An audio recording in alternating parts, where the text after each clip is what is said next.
Alright, welcome back to the channel. This is Mike November Whiskey signing on to Microsoft Flight Simulator 2020 tonight.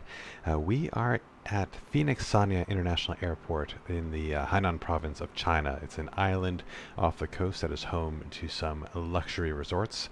And we're continuing with the luxury theme tonight as we make a short hop over to Macau, which is possibly the gambling capital of the world, definitely the gambling capital of the Far East. And downloaded some fancy scenery tonight for our arrival into Macau. But weather looks like it could be foggy on arrival, so because I'm dedicated to realism, I'm not going to override the weather just so we could look at scenery. If we can't see it, we can't see it. But hopefully, if we can't see it tonight on our departure out of Macau on the next flight, we'll have a good sense of how it looks, how it feels. But yeah, so we are in the China Southern 9084 tonight, the latest experimental build of the fly-by-wire A320. And it looks like at Sanya Airport, which is a procedurally generated airport, which means the sim builds it itself, no designer actually crafted it. The jetways are clearly not long enough, but we'll forgive it that, because as we jump inside, can't really see. And of course we're starting in a cold and dark state as we always do, and we'll go ahead and begin with our flows. First thing we got to do, of course, is power up the bird. So we turn on battery 1, battery 2. We see external power is available, so ready for the clink. Oh, so nice. Love that clink every single time. Let's get our lights going. Let's get the nav and local lights on. Let the ground crew know that we're on board. Turn up the integrated lights, get the no smoking signs on auto, and the emergency exit lights armed. We'll keep seatbelt sign off for now, since we'll be doing some refueling. And the thought there is that you don't want folks strapped into their seatbelts when you're refueling the plane in case there is an issue with refueling and you need to evacuate the plane quickly. Alright, I don't really play with the test lights, but let's just do it this time because it looks really cool. Oh, yeah, all the lights work. Beautiful. It's like a symphony. Alright, next up are the, oh, actually, let's go through these side flows. Let's get the crew supply, oxygen on, ground control on, and start aligning our IRSs, because that will take a few minutes. And let's next do our fire tests, starting with the APU. All look good. Alright, and cargo smoke. Sweet. So that passed. We'll go ahead and start the APU. 1, 2, 3. And once the APU is spooled up, we'll begin boarding. Alright, so let's come down here, continue our initial flows. Let's get these screens nice and bright for us while the IRSs align. Looks good. Come up here, set this to hectopascals, constraints can come on. Oh, and you know what? I haven't activated SPAD.next yet. So SPAD.next is a software suite that I use to further customize my avionics. So I have a Honeycomb Alpha yoke, I have a Honeycomb Bravo throttle, I have a Logitech rudder pedal rather. I have a Thrustmaster side stick for the tiller, and I have a couple of Logitech radio panels for telemetry data. And SPAD allows me to SPAD allows me to get what data I want on my displays. So I have a combination of airspeed, vertical speed, altitude, QNH, temperature, squawk code, and radios, of course. Alright, so that's all good. And I wanted to set this to hectopascals as well. There we go. And let's brighten up the glare shield. We'll brief our initial climb out when we brief our departure. We'll turn off the flight director here on the side and turn off these screens because we don't have a co-pilot tonight. Alright, let's come down here. We'll turn up the ECAMs. Got 3 minutes left on the nav system aligning. Clock is correct. It's 1:41 Zulu. Anti-skid is on. Landing gear is indicating down, and the lever is down. What's next? Let's look at the fuel. Oh yeah, we'll have to look at that later. So sorry. Hydraulic fluid. We do have full fluid. Engine oil quantity is good. On the door page, we do have cockpit oxygen pressure, and APU is available. So let's get the APU bleed on. We'll come down to the McDo here, and we'll get passengers on board. Just fix that rudder. Looks like it's sticking a bit. There we go. All right. So weight and balance. Requests, we have 112 passengers tonight, so not a terribly full flight. I guess not a lot of people are willing to lose their money in Macau this evening. Let's start that boarding. And while that goes, we can continue our setup. So we are on Unicom tonight. We are on VATSIM. If any controllers come online, we'll of course connect to their frequency, but for now we'll stay on Unicom. Throttle is functional in the idle position. Let's get these integrated lights on. Bit brighter. Weather system and predictive wind shear system is off. Engine masters are off. Engine mode is normal. We're squawking 7,000 until we get a squawk code from ATC if they come online. And spoilers are retracted and disarmed. Flaps are retracted. Rudder trim is reset to 0. Cockpit doors open. Parking brake is enabled. That is cockpit prep complete right there. So let's turn to our flypad and start briefing our routing. Okay, so there's definitely some weather we'll want to read when we arrive. But for our departure, this is recent data from about 40 minutes ago. Winds are light out of 100. We'll keep that in mind when we're looking at our departure runway. Make sure it still makes sense. But the winds are in variable direction, but generally out of 100 degrees. Visibility is great, overcast at 3,000, nice and warm. QNH is 1001, so we'll plug that in now. 1001, there we go. And looking at our destination, we'll brief this when we get closer, but right now, this is also from about half an hour ago, variable winds at 1 knot, so light winds. Visibility is tight at 1200, so we'll want to watch our minimums. And runway 16. Let's see. Oh, those are the visibility figures. Got it. So 1100, I guess, variable to 1700. Runway 34 looks a bit worse on visibility. Broken clouds, few at the ceilings are real low, so that's 200 feet. Scattered at 500, broken at 2500. And fog. There we go. So if that doesn't change by the time we get there, and there isn't a Cat 3 ILS where we could do an auto land, we might have to divert. And this will be the first time we'll be practicing diversion if in a long time, if not ever. So let's jump into the actual operating flight plan, make sure this all looks good. Ladies and gentlemen from the flight deck, on behalf of myself, First we'll do the briefing apparently. Cabin crew, I'd like to take this time to welcome you aboard our flight.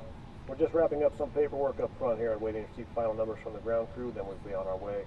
Flight attendants will be coming through the cabin shortly with a very important safety briefing. We do ask that you give them your full, undivided attention as they review the safety operations of this Airbus aircraft. We do appreciate your business having you aboard this flight. If there's anything we do to make your flight any more enjoyable, please don't hesitate to ask. Welcome aboard. Fantastic. I think that's a YouTuber's voice, if I'm not mistaken. I think they got a streamer to do the recording. I'll have to figure out who, but the voice definitely sounds familiar. But yeah, we're looking at the EasyJet format off of SimBrief. I find this organizes the information in the easiest way possible when flying the A320 for sure. But just to brief, make sure this all looks good, we are at Phoenix Sanya Airport. We're heading to Macau. Our alternate tonight is Zulu Golf Golf Golf. No idea where that is, but it's fun to say. We are China Southern 9084 tonight, cost index 15, cruise level. What the hell does that mean? S1070, I've never seen that before. Is that a step?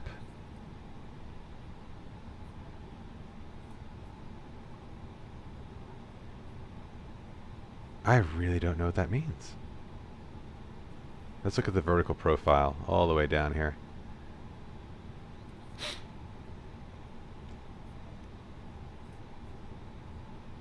Yeah, I mean, it looks like we're going to 35,000, according to this. That's so strange. I have never seen that before.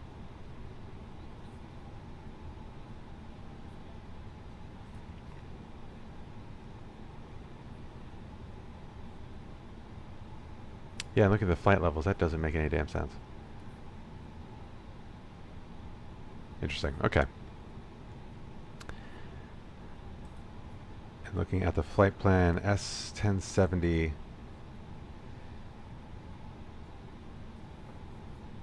If you don't mind, I'm just going to Google that real quick. This is a learning moment, everybody. So flight level with an S.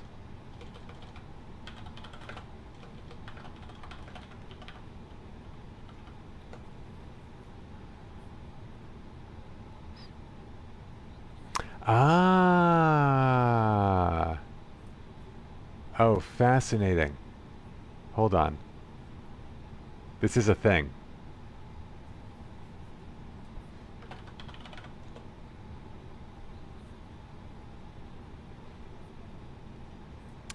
Oh my goodness. All right, so because we're flying in China, the flight levels are specified in meters, and the prefix is an S. So if I do 1,070 meters to feet,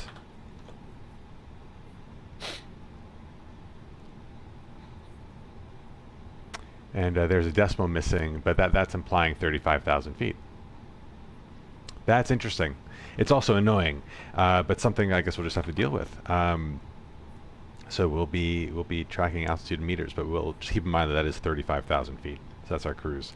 So Tropopause is nice and high. We have a good tailwind tonight, 42 knots, and that's why our block time is an hour and a half, but it's going to be just under an hour in the air from the looks of it. No turbulence expected. The max shear rate is 1.2, which is nice and low, and that's going to occur at the top of climb. And here is our routing. So I believe we said winds were out of 100. Is that right? Yeah, winds are out of 100. So runway 8 is just fine. 35,000 feet, but in meters. We are flying the PORAP 9 Yankee Delta departure, and we're expecting the Big Rho 7 Alpha star when we get there. But we'll brief that in the air. We should have enough time to brief our arrival, even though it is going to be quite a short flight. Looking at fuel, trip is nice and low because it's quick. Contingency, alternate is nice and close, and the final reserve. Even though we're expecting fog, we have more than we need in our final reserve fuel to get to our alternate if we need to, than our alternate calculation itself. So I think we'll just take what the OFP is recommending. So I'll put in 4699 for our block fuel and start that quick refueling, just 2 minutes. All right, so that looks good. Let's get our charts organized.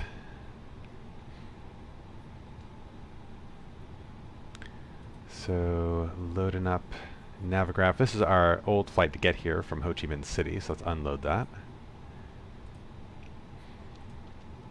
And pull in the one from SimBrief.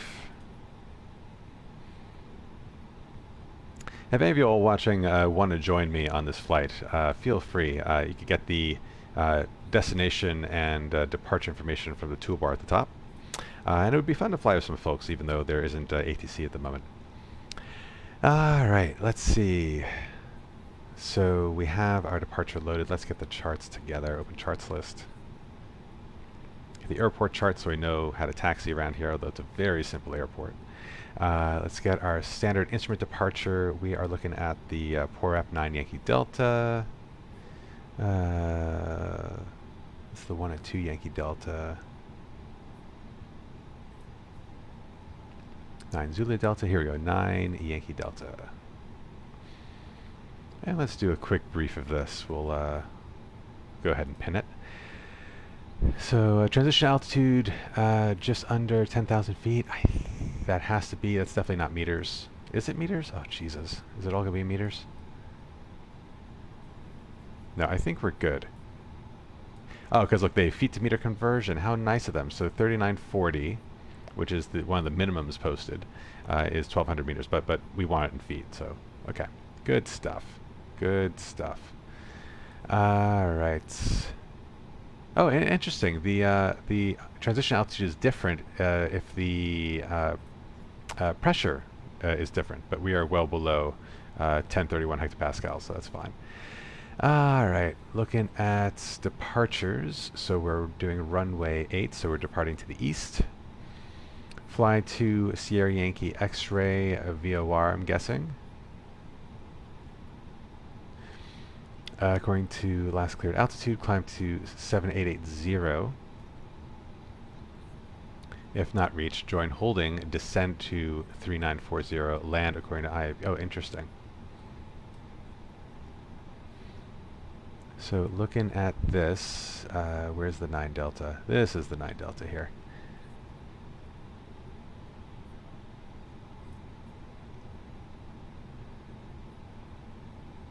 There's a speed restriction, so we'll get that into the box. Make sure we are taking account for that. A climb gradient 4.1, so we'll definitely want to depart in configuration 1 to maximize our climb rate.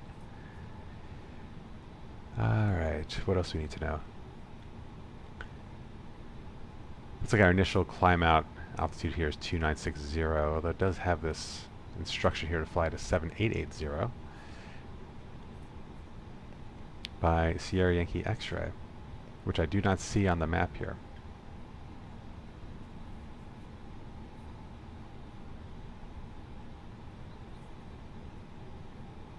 Oh, sorry. Ugh, God, I'm not reading. These are lost comms procedures. We don't need to pay attention to that, so we'll just follow this.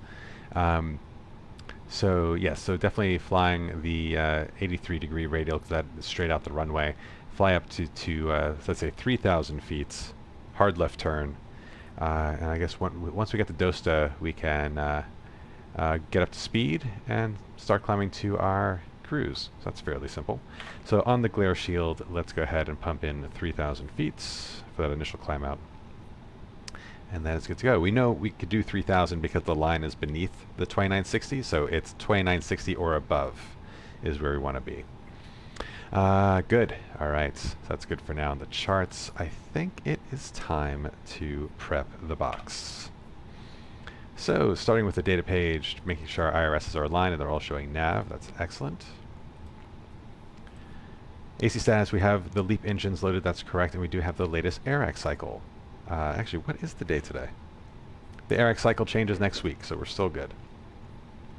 Going to init A, we'll do it the easy way. We'll get it from SimBrief by pressing that nice little button there. We'll just check the data. So Phoenix Sanya to Macau, our alternate is Zulu Golf Golf Golf. China Southern 9084, contact X15. Flight level, oh, and look, it does the conversion for us, so 351. So that's great. That's nice and easy. Oh, kill shot for Ming. Goodness gracious, thank you for the follow. Do appreciate it. Triple pause is nice and high here, but I like to take it from the OFP because I think they do kind of like a routing average for this. So 54144. I'm sure this number is fine. I just trust the OFP more than I trust what the fly-by-wire gives me here. And that looks good. So we are heading to the flight plan now. We know our departures, so we're going to go to the departure page. We're going to select runway 8. And we're flying the poor 9 Yankee Delta. Is that correct? My memory is like a goldfish. Poor 9 Yankee Delta. Perfect.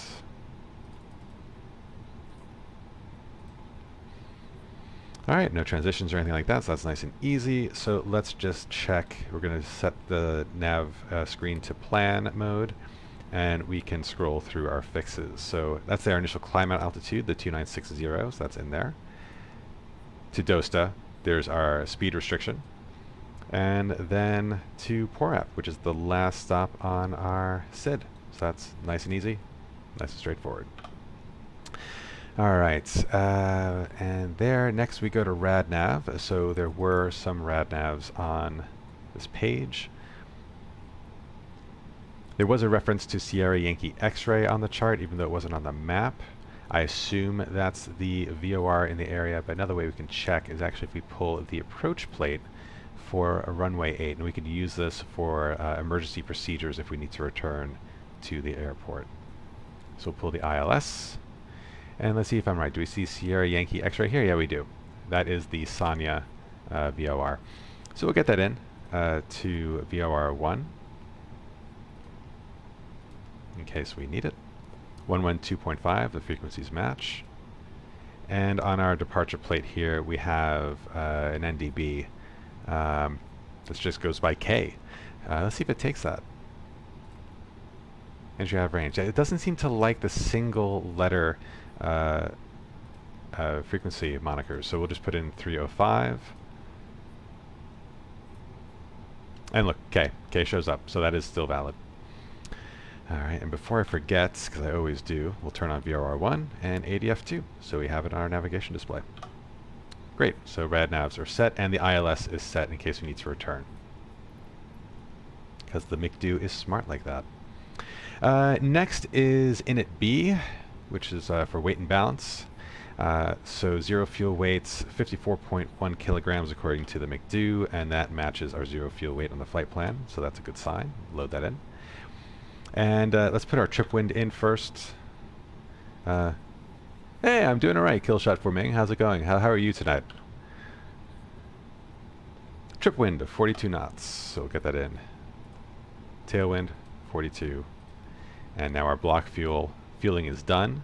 So 4.7 we'll put in as our block fuel. And then we'll put in our route alternate final reserve to kind of get our final fuel calculations. And we have 0.6, 0.8, and 1. 0.6, 0.8, and 1 with some liberal upward rounding. And that gives us 12 minutes of extra fuel overall, and that is plenty. Ah, good to hear. Alright, so that is that. Next I'm going to go to the fuel prediction page just to pick up our you know, I was having this issue the last time we were flying as well. It seems like the fuel prediction page doesn't work on the ground at the moment. I use it for getting a takeoff center of gravity versus zero fuel weight center of gravity, but we'll just use this as a proxy. Should be close enough for our performance calculations. And speaking of, that is what we'll do next. So I'm pulling up on my secondary computer here, so unfortunately I can't show this to you guys, but I do have an Excel spreadsheet that I use to do performance calculations, to do flex takeoffs. Now I love doing flex takeoffs, I just love the concept of it. A flex takeoff is simply a takeoff that is at less than full power. And what it does is, well, one, it saves on fuel, and two, it reduces the wear and tear on the engine. So if you have a runway that's long enough and the weather conditions are just right, and you can actually take off with less than full power, airliners tend to prefer it because it just means fewer costs in the long run. They're not having to fix engines that constantly have to go to full power for every single takeoff. So we'll need to look at the airport charts to get the runway data. That'll be the first thing we do. And then we'll put in the weather information. So looking at this runway, we're on runway 8 tonight, so that is facing a direction of 8.3. That's important when calculating the impact of wind on our takeoff performance. Elevation on this side of the runway is 61 feet, on this side it's 88 feet, so let's just call it like 74 feet average. Doesn't have to be perfectly exact. The length in meters is 3,400, nice and even round number, which is plenty long, so we should definitely be able to do a flex. And let's take a look at our weather once again. And yeah, winds are light, so they're out of 100 at 2 knots, so they're not really going to help us all that much on the takeoff. Outside air temperature is 27 degrees. QNH is 1011. Runway conditions are dry from what we can tell. And last, we need to put in weight information for the aircraft, because of course a heavier aircraft needs more power to take off. So our takeoff weight, TOW, is 59 tons. We're actually lighter than we usually are because we don't have that many passengers. And we're going to do configuration 1. We'll have the air conditioning system off on takeoff, which gives us a bit more of a performance boost. And that proxy center of gravity reading over here, 24.7, which will give us our elevator trim for takeoff. All right. So we do have our flex data, so let's go to our performance page and let's get it in. So we're going to do a flap 1 takeoff, and according to the calculator, the appropriate trim will be up 0.8. Excuse me. Get that in there. And transition altitude 9,850 feet. We did confirm that on the plate before. Flex to temp. This is the most important calculation. This is what tells the airplane what the appropriate thrust value should be for takeoff. So 67 degrees. And we have our calculated V speeds from the performance calculator as well. So V1, or decision speed, is 144. Below that, we can still abort the takeoff, but above that, we are committed. VR rotation speed is 145, so nice and tight. And V2, which is your single engine takeoff speed, you want a little bit more speed for that kind of maneuver if you have an engine failure on takeoff, is 146. And thrust reduction acceleration altitude and engine out acceleration altitude is standard 1,500 feet above the runway. For this particular mod, you could change this value if you want, but we stick to 1,500. And since we know that the elevation of the runway is about 80 feet, we know 1,580 is the appropriate altitude. That's great. I think we're good. We are ready to go. So let's get the checklist going. So before start checklist to the line. Cockpit prep is complete. The fuel message is, we'll call it sent. Gear pins and covers will be removed when we connect the tug. Signs are on and auto, so let's get strobes to auto now. And let's get seatbelt sign on, because we're done with fueling, and let's get those fuel pumps on to complete the overhead panel setup. So that looks all good. IRSs are in nav. We confirmed that. Fuel quantity we also confirmed is 4.7 thousand kilograms. Takeoff data is set. We have it set in the McDo, in the FMC as well. And the bow ref is set, QNH 1011. So let's get the tug connected. We're using the pushback toolbar mod, which is available in flightsim.to. And there's an update available. Look at that. We'll have to download that later. But pre-planned pushback is the new hot feature in this, which allows you to actually direct how pushback is going to go. So let's zoom out a bit, get a good view of the lines here. We'll spin ourselves around because we want to face. We're facing north right now. We want to face west so we can get to runway 8, and that looks pretty good for. Yeah, that looks pretty straight for the most part. So we'll click there, we'll hit enter to confirm, and now when we actually push back, we don't have to touch a damn thing. It will do it all on its own, so we can focus on engine start. Oh, hey, Killshot, you're new to all the flight sim stuff. Well, I'm going to be overloading you with information tonight. I hope you don't mind, but feel free to ask questions if anything is not clear. I'm more than happy to explain precisely what's going on. But yeah, so we have our pushback routing set. So let's actually, before I request pushback, let's get all the services away. And so we'll disconnect from external power because our APU is running, which gives us internal power on our own. So goodbye external power, and everything stayed on, so that's a good sign. So we'll get power away, we'll get baggage away, we'll get catering away, and we'll get the jetway away, and there it goes. All right, so let's go ahead and request pushback. Cockpit to ground. This is ground. Stand by. So one thing we didn't do, there is a speed restriction on the climb out, and we could actually set that if we go to the takeoff phase. So on the climb, I can go ahead and pre-select a speed, and we know that restriction was 210 knots. So it will keep us at 210 knots until we override it and say go to manage speed, and then manage speed will be 290 knots indicated.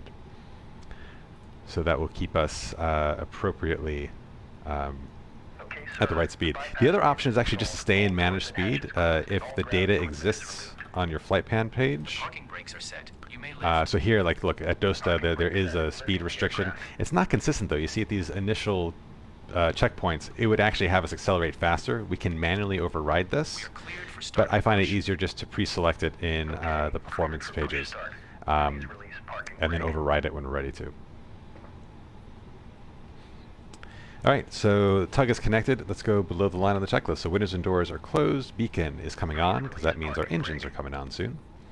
Thrust levers are idle. Parking brake is on. And before start checklist is complete, let's shut the cockpit door for our own security. And let's get that parking brake off. Parking brakes are released. Commencing pushback. You can start the engines in sequence. It will start in the sequence. So for engine start, let's get the clock started. That will track our engine time. We'll set engine mode to ignition. APU bleed is on, which will help spool up the engines, and now we can start engine 2. Go to the engine page, and while we enjoy an automatic pushback, we can just watch this spool up.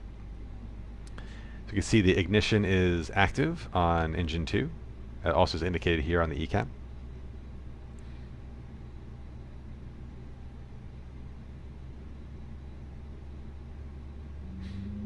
And when N1 gets to about 12%, we'll see the ignition disconnect.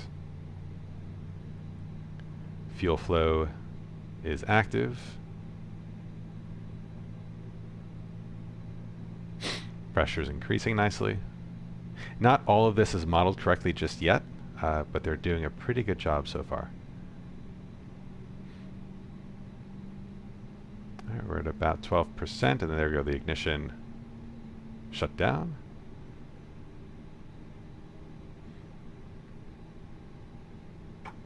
And we'll get confirmation of a good engine start around 20% N1.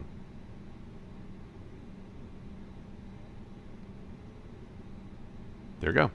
Engine 2 is available, so now engine 1 start. And I've seen some pilots time it using the chrono, the timer here. Generally, I think you want to have the engine kind of complete its startup sequence in about a minute to a minute and a half. So just to make sure that there's nothing like off with the ignition sequence, you can also track the time. Okay, pushback completed. Please set your parking brake. All right, look at that side picture. Parking brake is set. Parking brake set. Parking brake set. Lowering aircraft. Ground. Startup is complete. You may disconnect. Roger. Good engine start. Clear to disconnect. See you at the side. Have a good flight. Holding position waiting for the visual. Thank you and goodbye. This is such a good mod. And it's free. That's the best part. All right, continue to spool that up.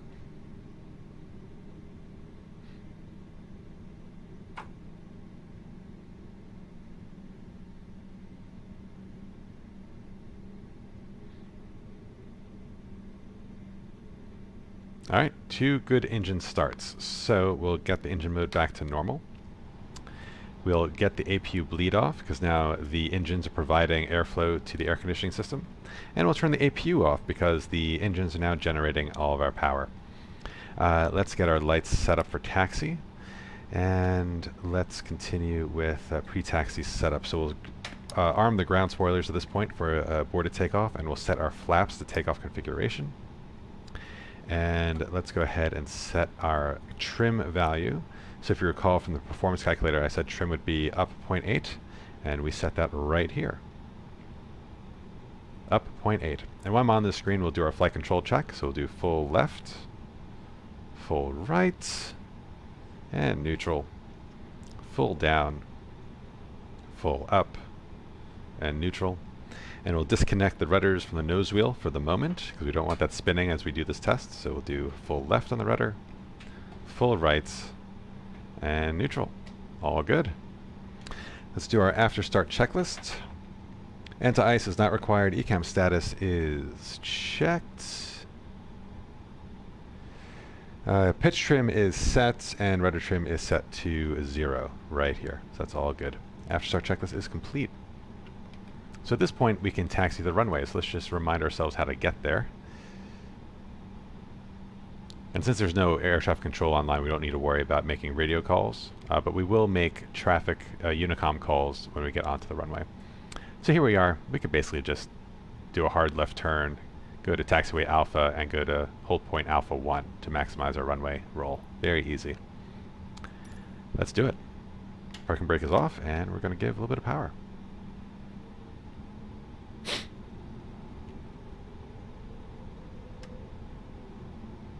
Alright, and now I'm moving now to the side joystick I have here, which controls the nose wheel steering, which is a separate control system on the fly-by-wire. Well, on the A320. This little thingy here next to the side stick is for the tiller wheel system. And that allows you to turn the plane almost 90 degrees, which is amazing. The rudders also allow you to steer the plane, but I think they only deflect about 6% to each direction, so it's really good for fine control. So now I'm on a straightaway, and I'm using my rudder pedals to keep the plane nice and straight. And this is also helpful on takeoff rolls, because before the fly-by-wire put this feature in to have the tiller be separate, your wheel would be all over the friggin' place on takeoff because it was just so damn sensitive. But now you can just really finesse it. It's awesome.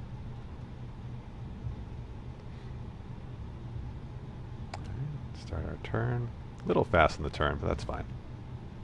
You typically want to do turns, especially like 90-degree turns, you want to do them a little bit under 10 knots. And I'm following my ground speed here. So GS, that's how fast we're going over the ground at the moment.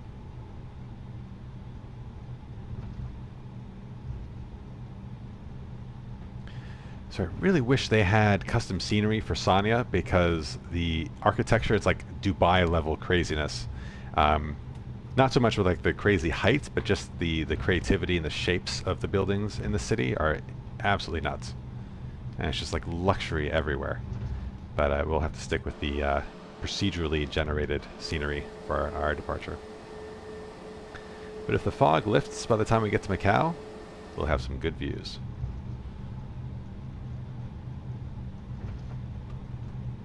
Alright, so on our roll here, we'll get the rest of the aircraft prepped for takeoff. So we'll set auto brake to max if we need to abort.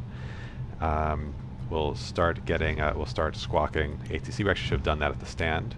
We'll turn our weather system and predictive wind shear system on now as well. And we'll be at the runway at no time, so we'll do our cabin check now as well.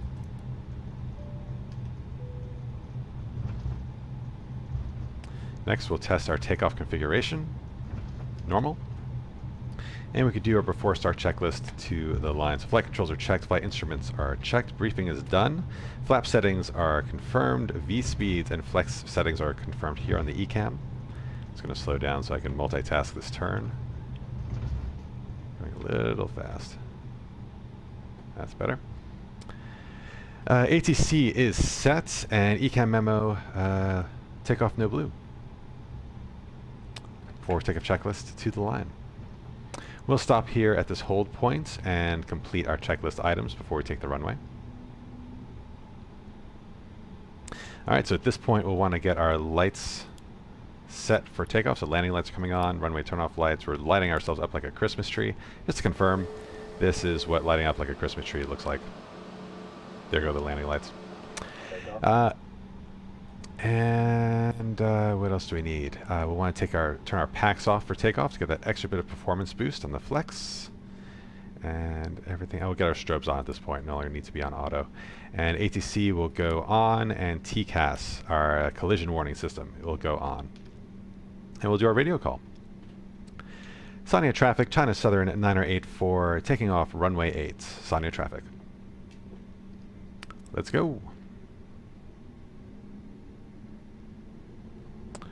So nav is set, autopilot is set. We'll reset the chrono. That will actually be our flight time. And here, instead of following the yellow line all the way, I'm going to try to do as hard a 90-degree turn as I possibly can, just to maximize the amount of available runway in case we need it for some reason.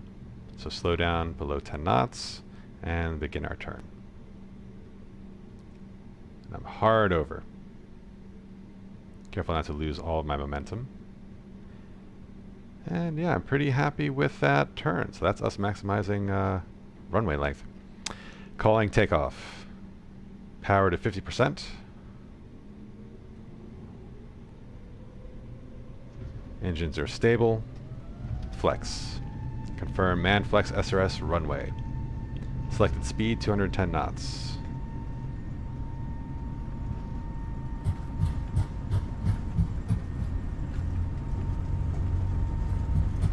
100 knots, easing back on the stick.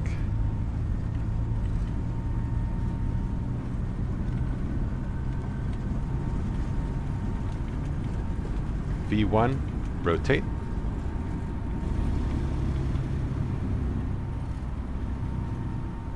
Positive rate, gear up.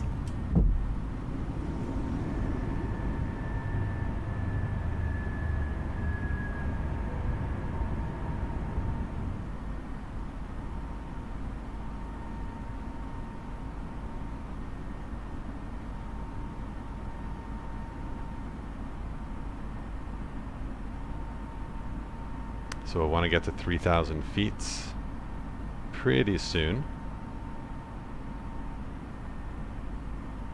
We cross our acceleration altitude, which we're about to.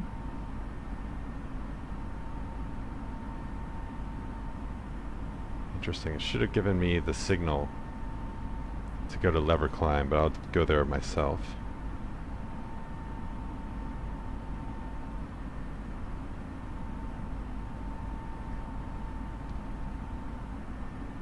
Yeah, so the experimental version has had a number of bugs lately. Anyway, we'll pitch down, allow the bird to speed up. We've reached the appropriate altitude before we needed to, so that's perfect. At S speed, flaps retracted. Go ahead and turn the packs back on.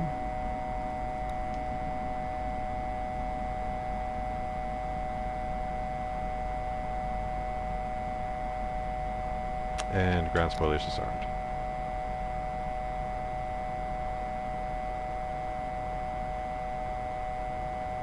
Activate that autopilot. Autopilot engaged. I'm not sure what that alarm is. There's no master warning light.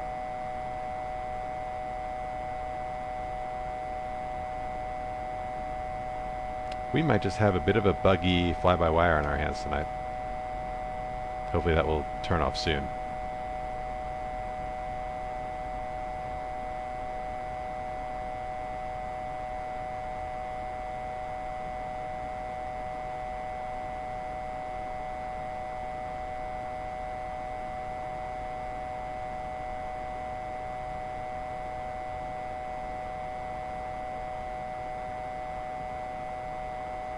Yeah, apologies for that noise. I don't know what's causing that.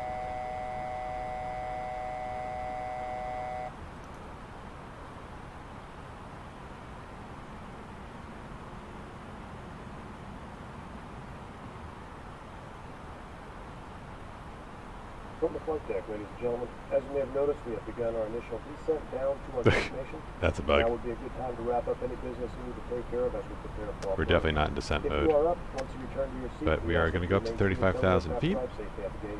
Flight attendants, please prepare the cabin for a ride. 2,500. I think we'll go ahead and do that now. So thrust climb, open climb. We're still under speed restriction.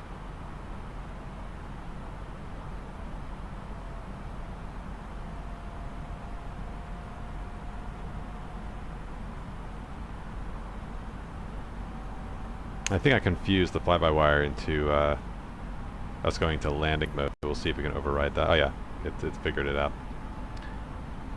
We're back in climb. We're holding close to 210 knots until Dosta. After takeoff, checklist landing gears up, flaps are retracted, packs are on, and bow ref is set. After takeoff, checklist complete.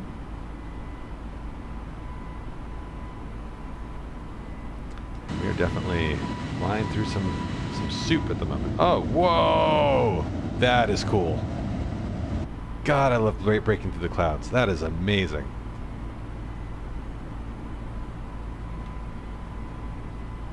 Shit.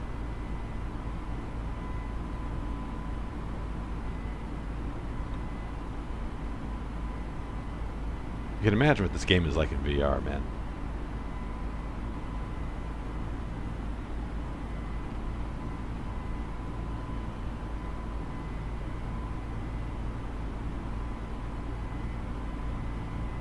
Alright, our next checks will be at 10,000 feet. Which is roughly transition altitude for this area. And we are about to clear Dosta, so we can get rid of that speed restriction. I'll go into manage speed now.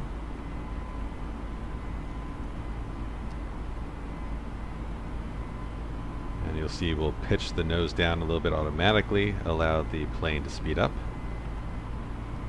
to 250 knots, which is our restriction below 10,000 feet. Which we're about to clear, and then we'll go to manage speed of indicated 290 knots as we continue our climb.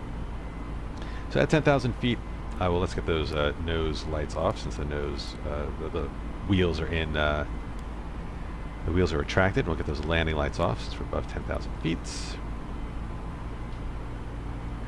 And I believe we're above transition altitude. Is that right? It still thinks we're in descent.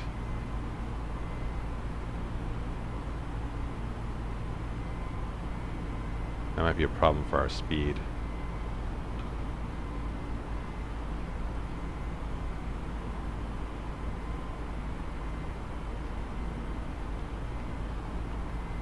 We'll go to standard QNH.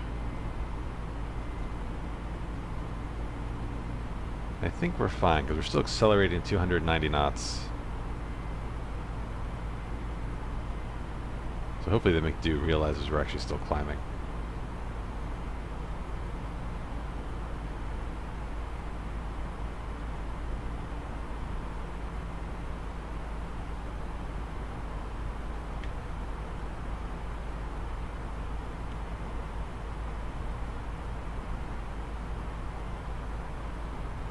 Alright, all looks good. At this point we'll clean up our rad navs because we don't really need them anymore. We are already clear of the SID. Clear Sierra Yankee X-ray, and we'll clear Kilo.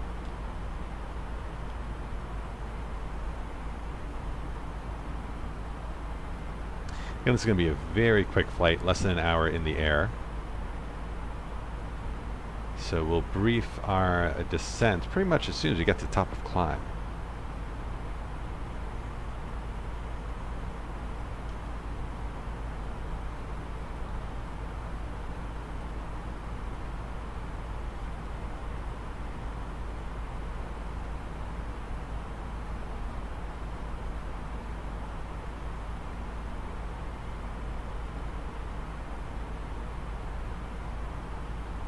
Interesting, just looking at this here.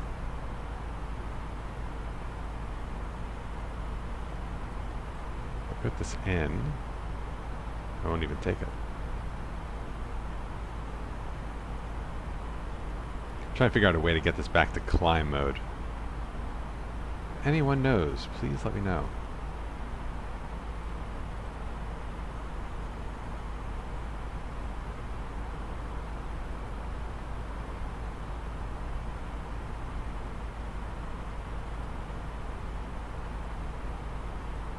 That's all fine.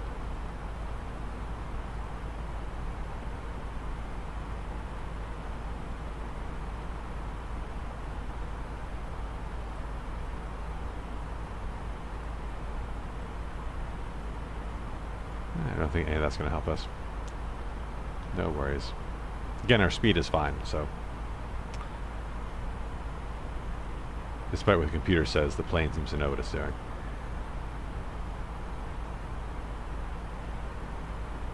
I'll keep those seatbelt signs on for now, because despite the lack of turbulence in the flight plan forecast, it does seem a little bumpy.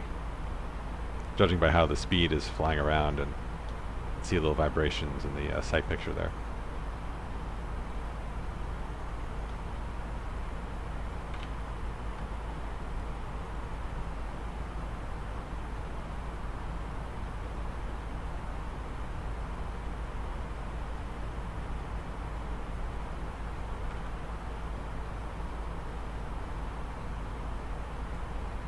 So we'll be flying over the entire island of Hainan. So Sanya is on the southern coast. And I think we'll be crossing over the other major city on the island to the north. And then we'll make our hop across the water to the mainland.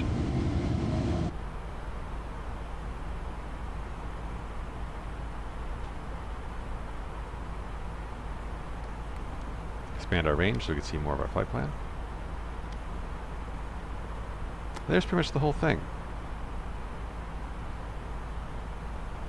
So when we get to the top of climb, we'll figure out when we'll need to descend. You see the flight plan is incomplete because it doesn't know what our approach course is going to look like yet because we haven't programmed it in. But we'll make the final call on the approach course once we look at the latest weather, because that may determine which runway we ultimately go to.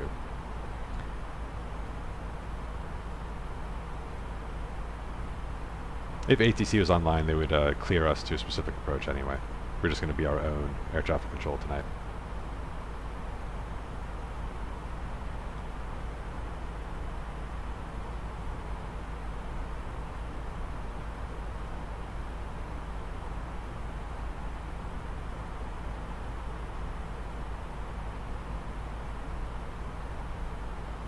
Alright, it seems to be a bit calmer now, so we'll get those seatbelt signs off.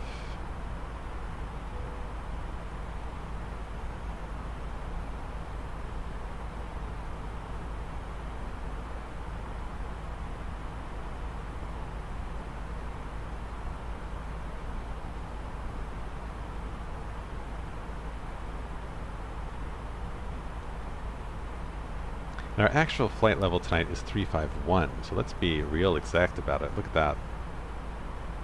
ATC would love us.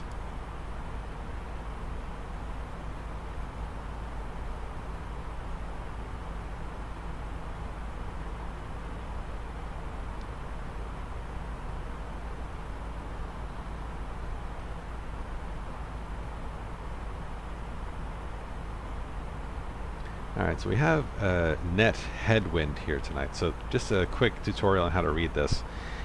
This big tape here, this is our indicated airspeed, saying 290 knots.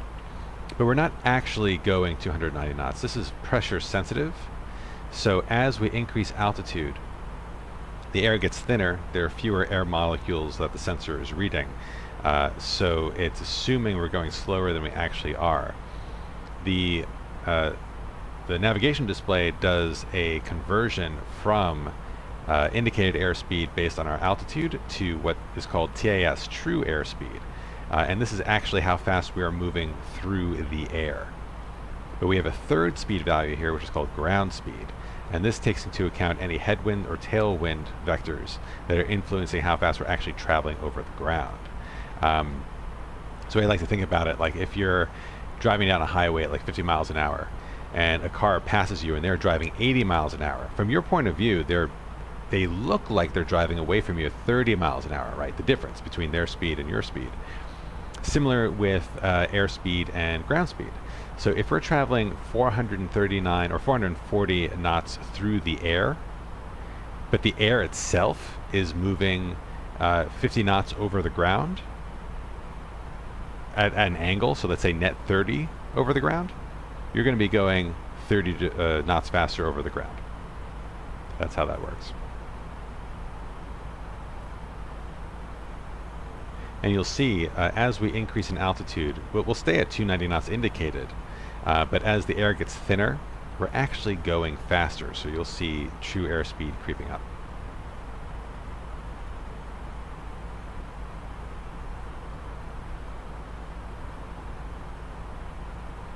This number down here is actually a fourth speed, so this is our Mach speed. Just another way to measure. So we're going roughly 3/4 the speed of sound.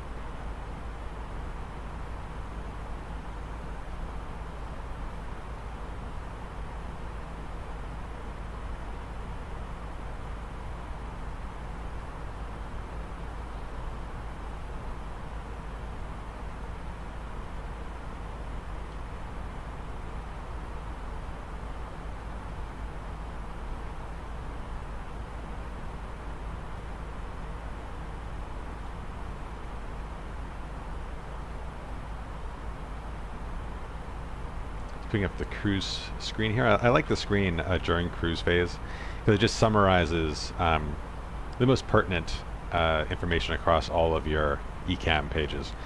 So fuel used, oil quantities, as well as pressure information for the cabin.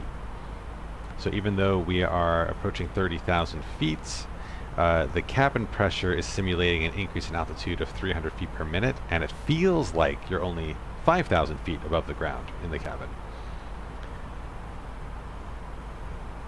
Because of course, if we allowed the air pressure to match the air pressure outside, we wouldn't be able to breathe. It would be like climbing Everest. So that's why we keep the cabin pressurized, but it's actually, it's not pressurized to ground level, because that would just put too much outward force on the fuselage. So the cabin is actually climbing an altitude with us, just at a much slower rate, and will cap out at an altitude that is still, survivable. And this delta P, I believe this delta P just represents the pressure differential between the outside and the inside of the cabin. And this is all automatically managed, which is awesome. You can override it. I think the override is up here, the cabin pressure panel. I've never played with it, nor do I intend to. It just seems scary. Even though we're not carrying real people, but it's fine.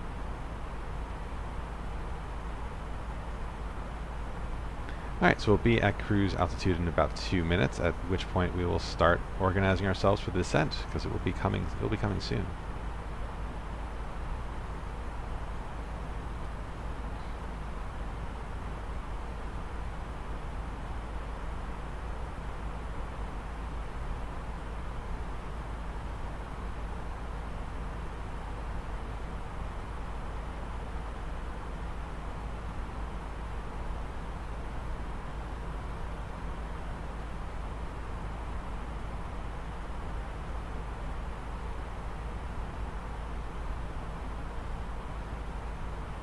Alright, it's about half past the hour too, so we can start briefing our weather. I'm actually going to request it through the McDo, just so we can have it as reference. So we can actually go here to request our weather. If air traffic control is online at Macau, we could actually get our ATIS, but in the absence of ATIS, we'll get the METAR. So we'll clear out the airport we just departed from because we don't need to know their weather at the moment. Send the request. We'll get our weather for Macau and our alternate, Zulu Golf Golf Golf. And we'll wait for a little message to pop up here saying that there is a message received.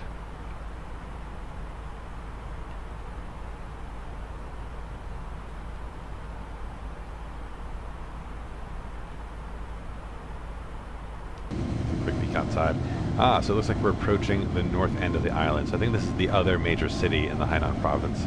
Name escapes me, but there it is.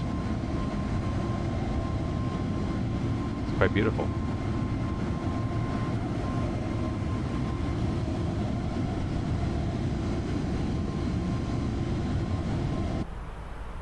Alright, message has been received. Let's take a look at it.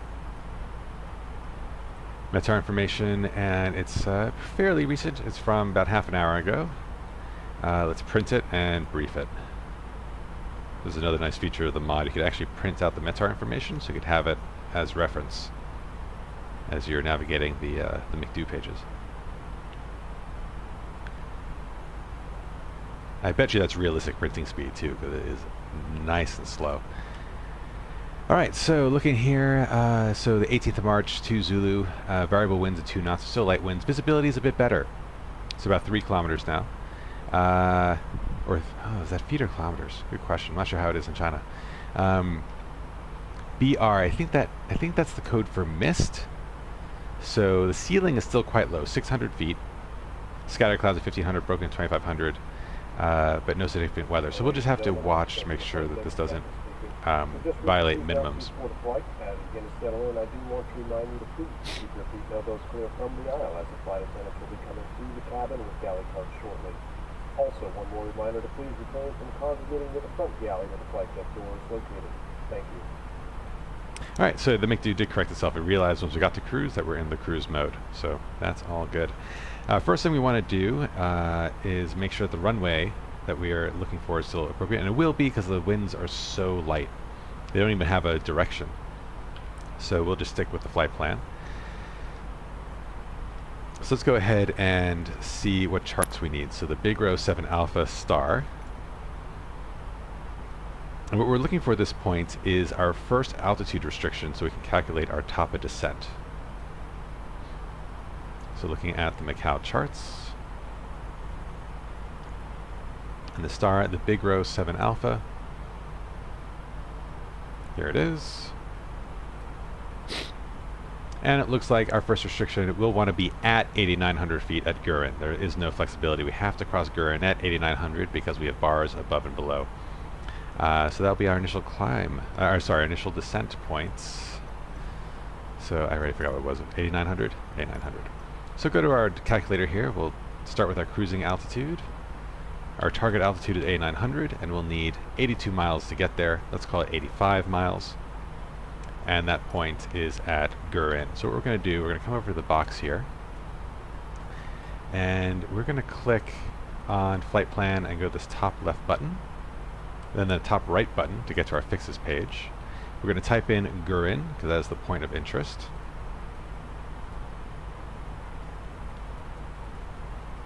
And we'll want to draw a radius around it of 85 miles. I'll show you why in a second. Alright, so that is set. And now if we go to our... Here we go. There is Gurin on the fixes page, and this is an 85 nautical mile circle that's drawn around that point. And since we need 85 miles to get down to the altitude we want at Gurin, we start our descent when we cross that line. So that blue line, as it intersects our flight plan, that is our descent point. So that's all good. Alright, next up on this approach, we have the weather. Let's get the rest of the charts that we want. I'll clear out the charts we don't need from our departure. And we are flying in... What was the runway? Again, memory is terrible. runway 34. And there are ILS options, which we'll definitely want to take advantage of, especially if they offer an auto land, if the minimums are not low enough for us. So let's just quickly see what's the distinction between the ILS Zulu and the ILS Yankee. So the ILS Yankee,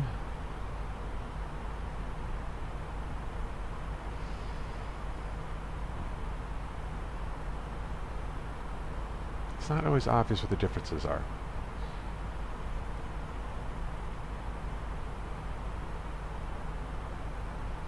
Alright, so this has a Cat 1, Cat 2. Same here. That one has circle to land procedures, this one does too.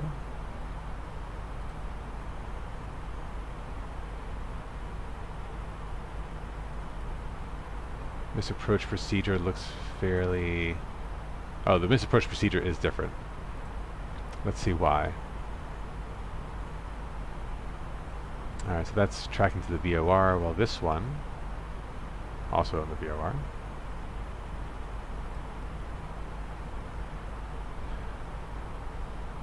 The routing looks a bit different.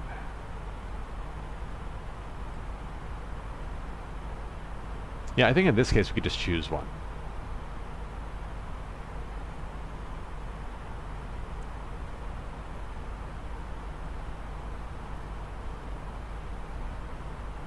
Yeah, so let's go with the Yankee. Let's look at the Zulu one last time.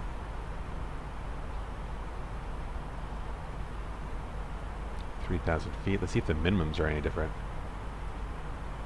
No, it's all fine. Okay.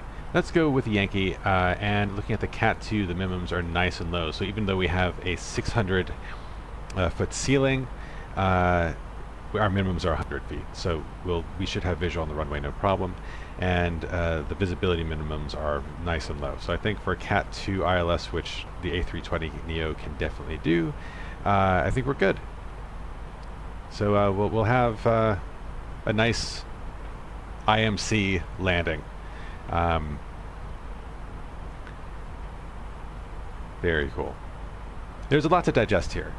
So we have our radio frequencies up at the top, localizer frequency, which will be programmed automatically, final approach course heading.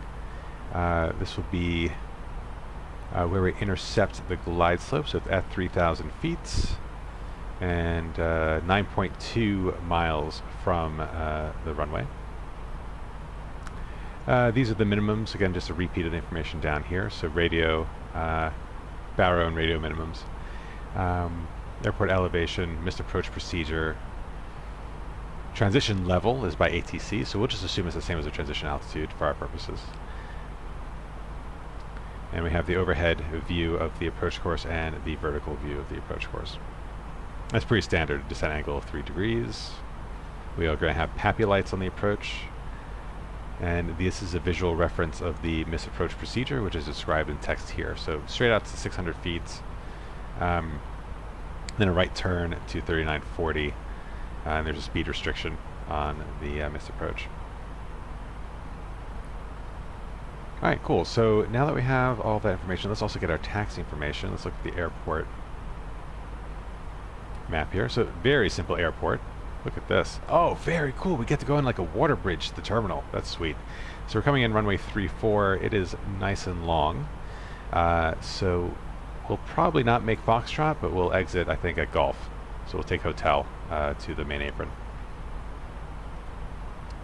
Very cool. And parking stands, this is where we'll be parking. And it will go to the main terminal, the nice middle building here. And we'll just choose any stand we want. No problem. Alright, so next, keep an eye on top of the sun. Oh, we're approaching it quick. So let's get our destination data in here. I'm not used to these short flights.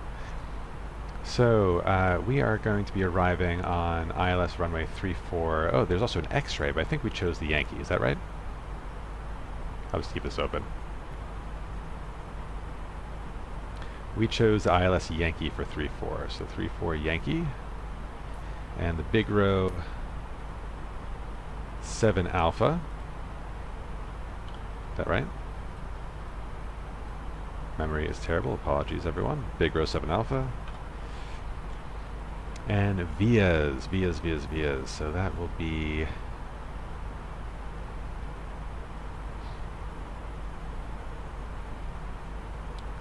Let's see what the options are.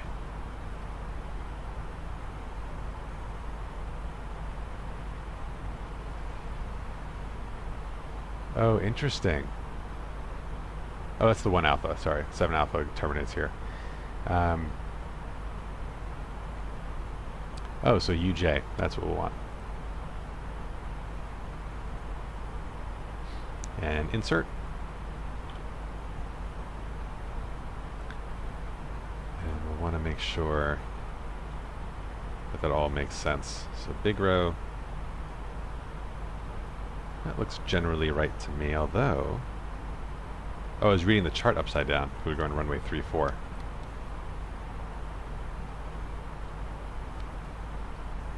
So, oh, wrong way. So I want to do a big circle all the way around. No, something's wrong here. Oh, I see why. It's because we're going so damn fast. So this is correct. So once we add a slower speed, this line will connect. So that's fine. That looks good. Alright, we should get ready for our top of descent. Remind ourselves that the initial descent point is, and that will be 8,900 feet. And we'll want to program that in exactly. So get the box ready.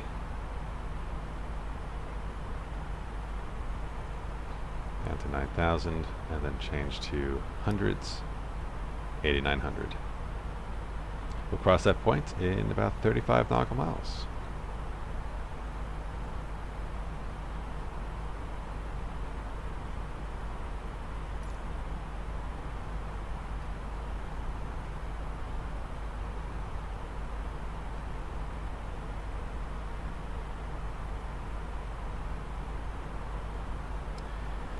See what else to be aware of.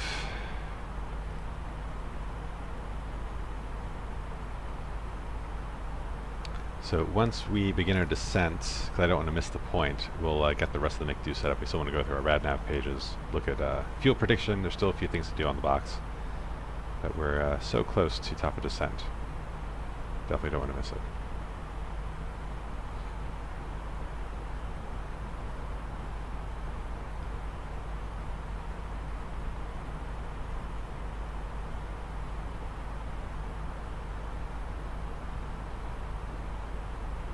Oh, hey, Ivan.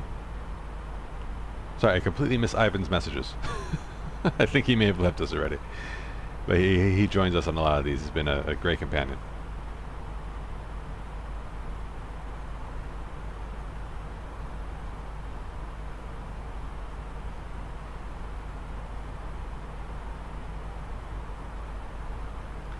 But to answer his question, yes, I am back, and I haven't gone anywhere.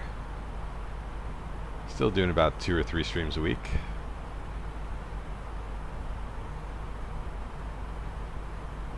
Just happen to have tomorrow off from work, so I'm enjoying a late night stream tonight.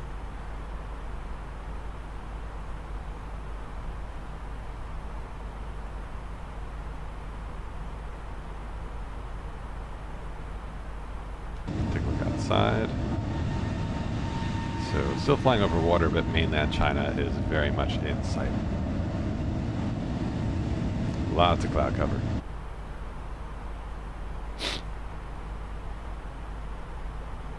Uh, 5 miles top of descent.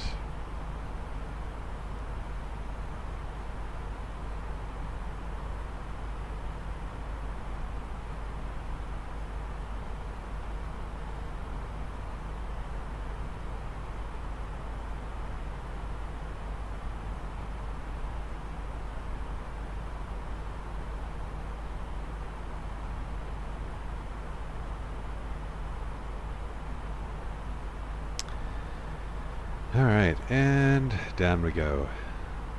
Thrust idle, open descent. So now let's go back to the box and start entering the rest of our information. So the RadNav page, let's get this NDB in, so 204. or Uniform Juliet. See if it accepts that. Yep, the one that's 99 miles away, 204 frequency, that's correct. And there's a VOR there, but we're not going to need it since we're not flying that approach. Down to our destination. Now would be a good time to wrap up any business you need to take care of as we prepare for our approach. If you are up, once you return to your seat, we ask that you remain seated until the aircraft arrives safely at the gate. Flight attendants, please prepare the cabin for arrival. So Zulu Alpha Oscar is the VOR we'll need for the missed approach, so good to have that preloaded as well. 117.2, and that matches. Cool. It's entirely possible we'll have to go missed if the conditions aren't right when we get there. Fuel prediction page.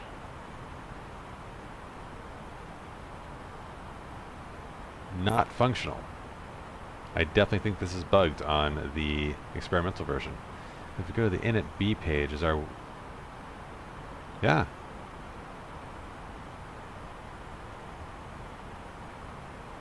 That is frustrating. Hopefully they fix that soon. Alright, so let's get our destination data in there so it stops shouting at me. So let's just check to see if there's updated weather. The last weather we got was from 2 Zulu. Is that still the latest? Nope, we have updated information from 230 Zulu, so we'll use this. Starting with QNH 1011.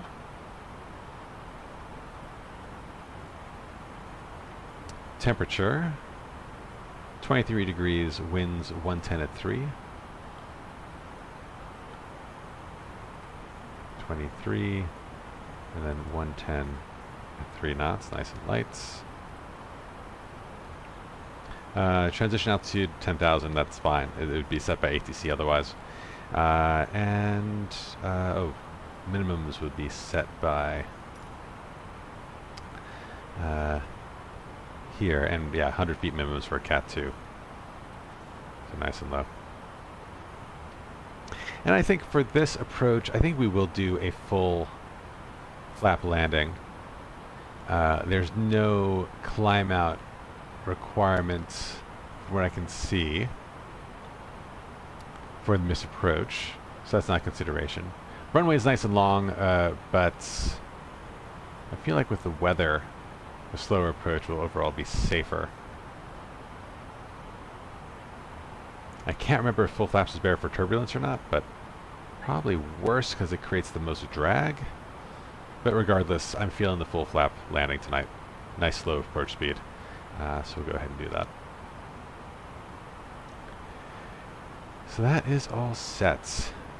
Let's take a closer look at that latest METAR report to see if there isn't anything new that's concerning. So visibility still seems to be improving, still have that mist. Ceiling is lower now. It was 600, now it's 400. But a few clouds, so there's only a few clouds at that level. It's scattered at 1200, broken at 25. Okay, so we'll have to be really unlucky if we can't see the runway. That's what I'm interpreting.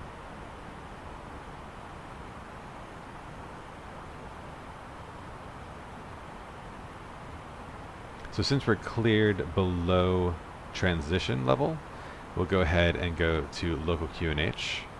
And I've already forgotten what local QNH was. It's 1011, and I think we're already set to 1011, so we're all set there.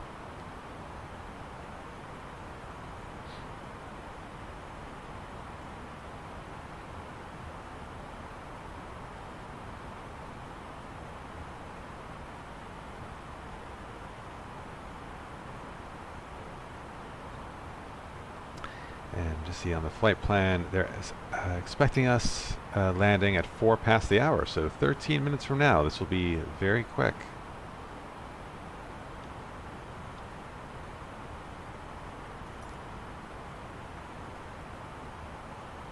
I'm looking for next now is just getting a head start on looking at the next altitude restrictions. So we're going to be at 8,900 through the Gaolan NDB.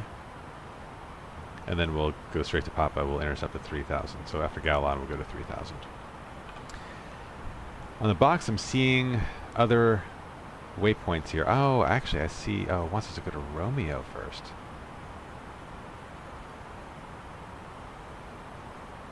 I guess that makes sense. Let's take a closer look. Oh, we're really close to the screen there. Okay, got it. And at Romeo, we have to cross at 5,910. Oh, goodness, okay. Max approach speed, turning speed, 190 knots.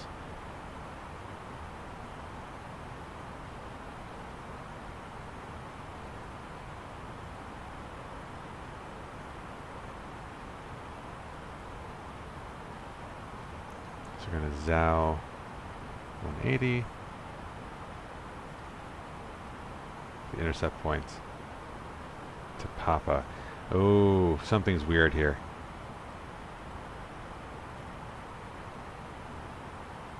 See how that looks on the map.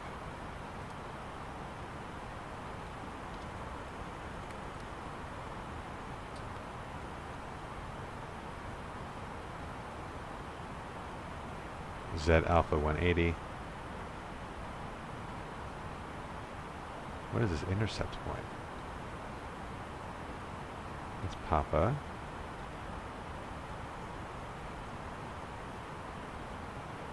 There's D-cell. Intercept.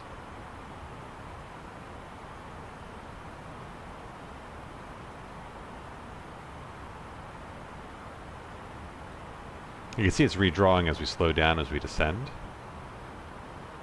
But I'm kind of tempted to delete that intercept point.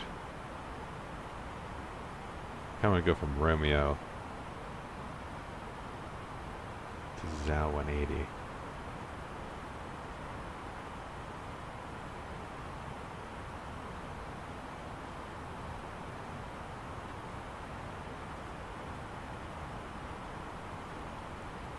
I'm wondering if the intercept point is being calculated as this. Final approach fix.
I see, this is ZOW 180. It's the 180 radial crossing for the ZOW.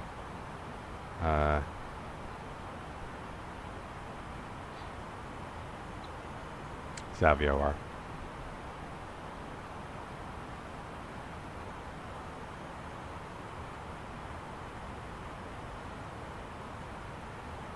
Okay, it seems to be normalizing. I'm just going to... I'll see how it goes as we get slower.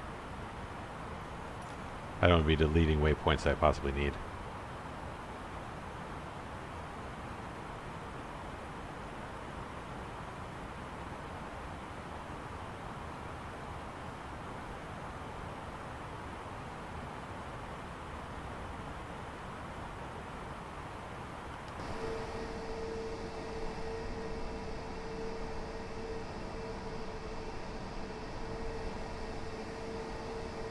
It's looking mighty pretty.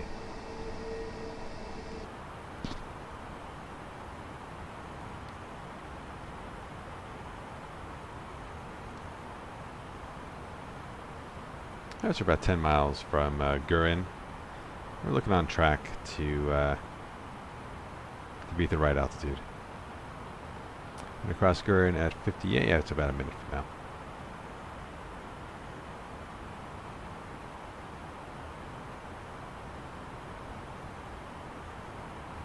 At 10,000 feet, we'll pitch up and start slowing to 250 knots.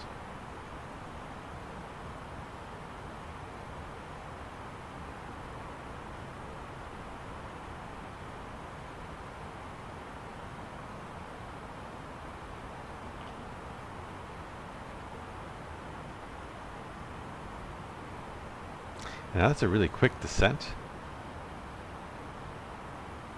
About 10 miles, we have to lose 3,000 feet.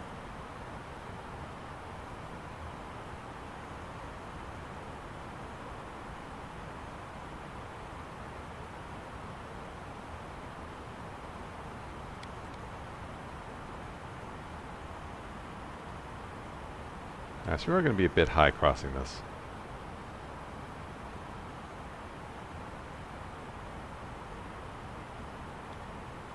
Let's get those landing lights on at this point.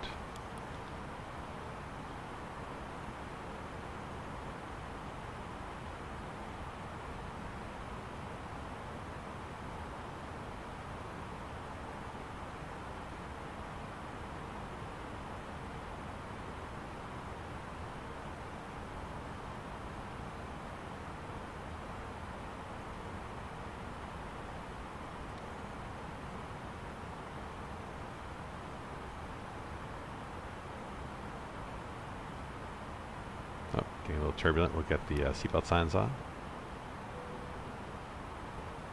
We would anyway at this altitude.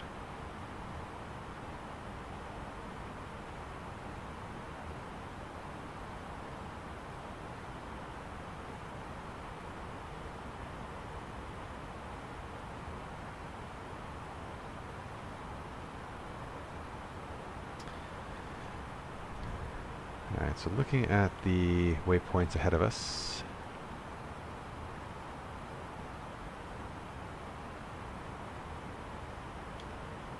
I am going to, or with speed out star.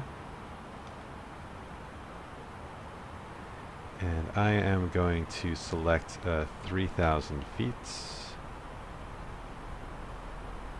Next, and we'll just do managed altitude.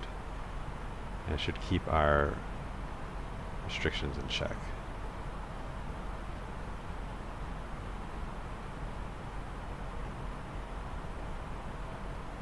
Manage altitude. Altitude constraint, so we're going to hold at this altitude until the constraint is lifted. And I'm going to start slowing the airplane down artificially, going into, slow down to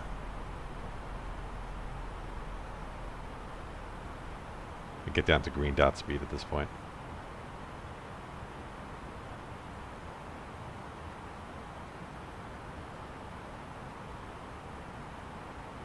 It's around 200.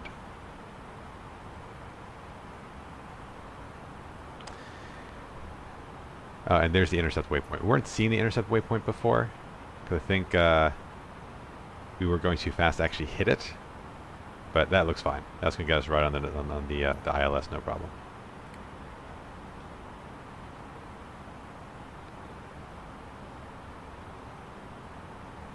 All right, and as we cross Uniform Juliet, we'll go down to the Romeo altitude constraints.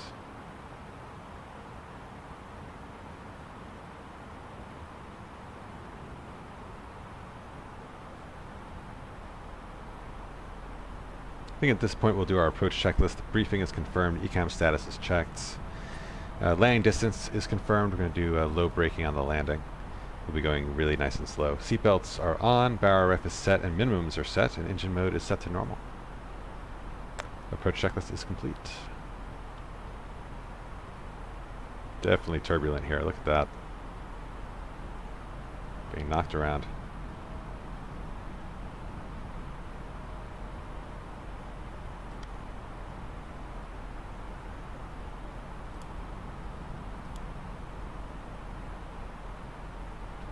Alright, we are descending to our next constraint altitude.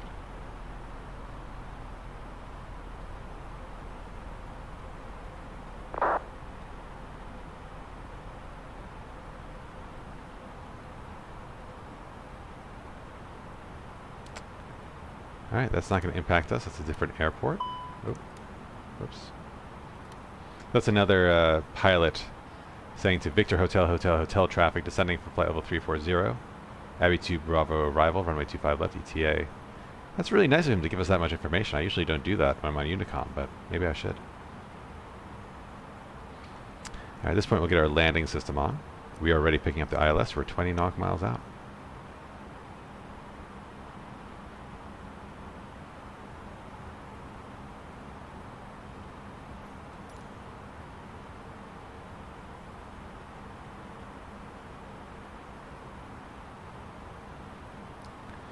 So we're returning onto the approach. It says max speed 190 knots. So once we cross Romeo, we'll go into approach mode and back into managed speed. We'll configure so we can actually do that turn at 190 knots.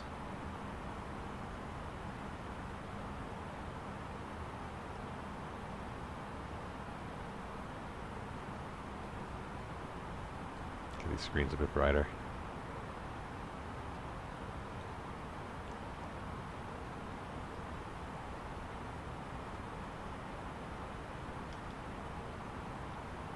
We didn't check our fuel prediction page. Oh, that's right, because it was broken. Never mind. That's why. Like, I feel like I didn't see if we had enough fuel, but we definitely do.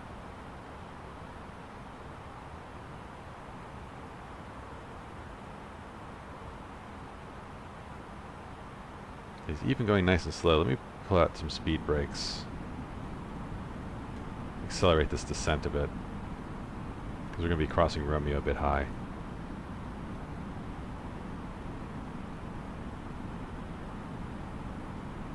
Look outside. You can see those speed brakes, I guess, trying to deploy.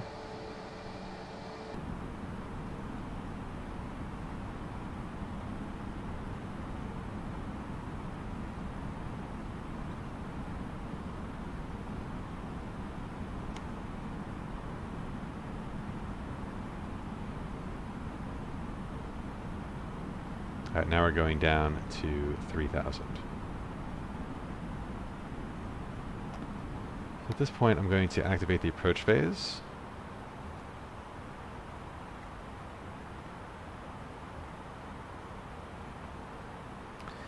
And we're at green dot speed.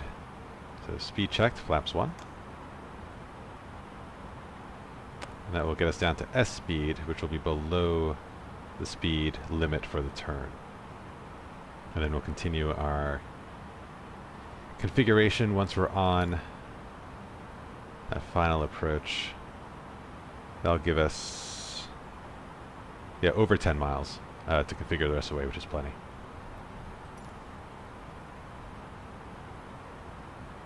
Oh, but let's get back to managed speed, so it can actually decelerate us. There we go.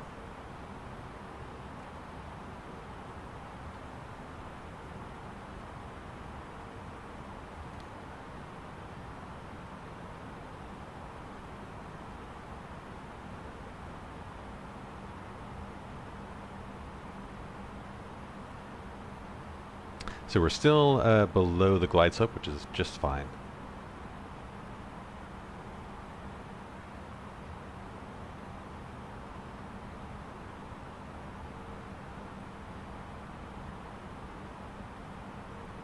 We want to get in our heads what the climate altitude for misapproach is. And it's effectively 3940.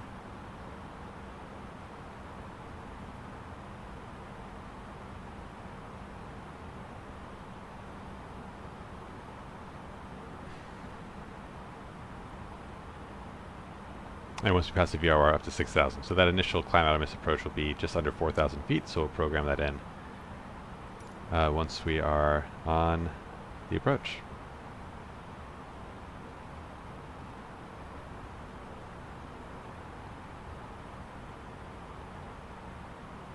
Alright, starting to get into the clouds now.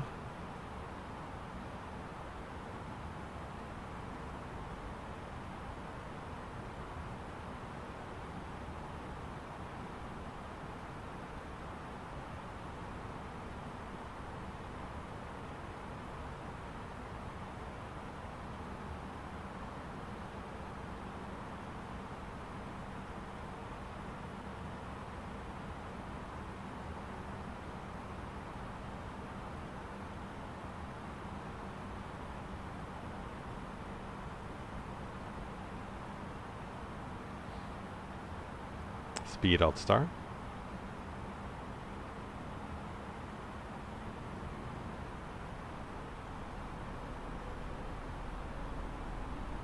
Nice sharp turn at 190 knots. 180 knots rather.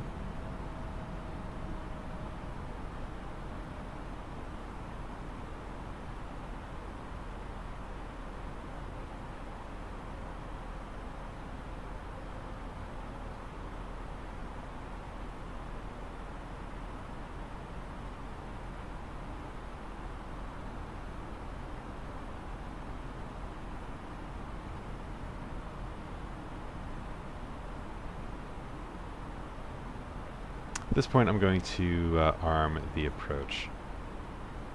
Autopilot 2 is on. Cat 3 dual. Loc star. So we're already picking up the localizer.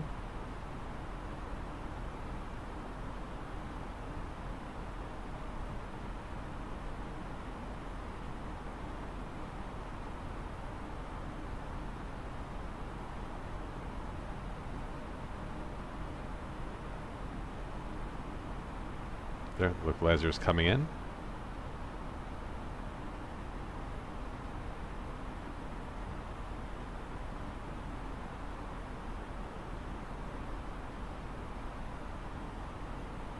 And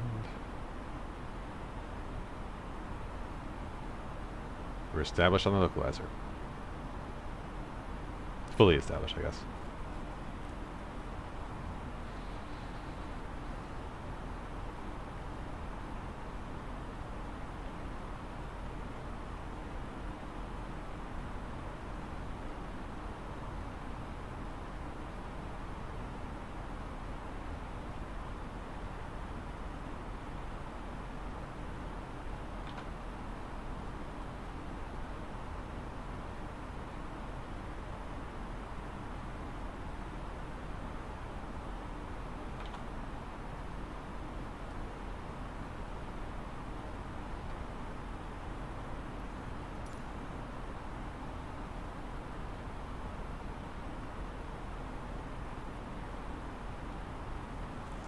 That glide slope is coming in slowly.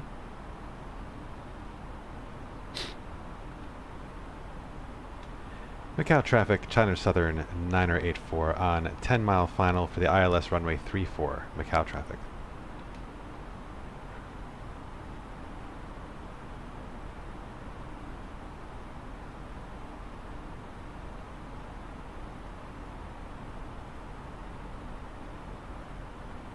Glide slope star. Speed check to flaps 2.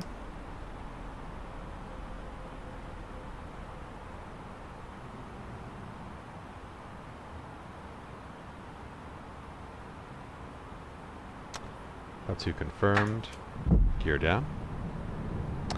We're on the glide slope, so we'll set our missed approach altitude, 3,900 feet.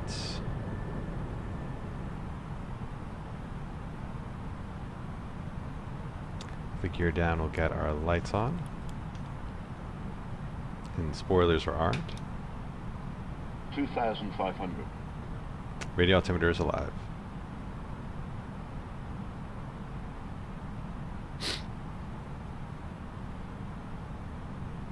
So again, our minimums are 100 feet above. We'll want visual on the runway. But we are reading Cat 3 dual, so we can fall back on auto land if we have to. Speed check, flaps 3.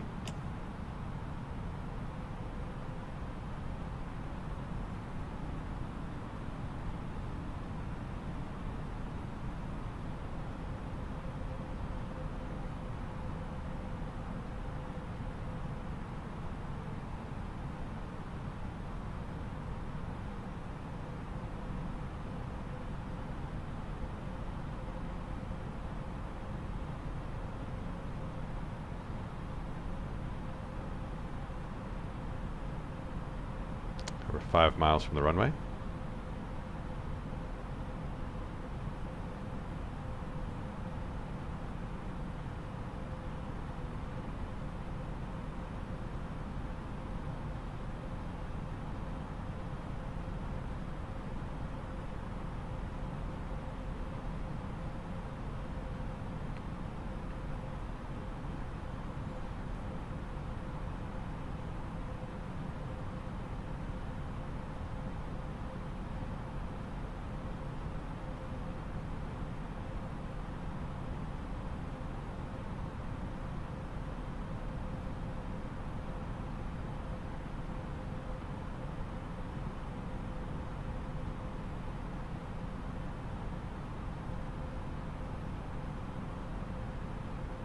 1,000.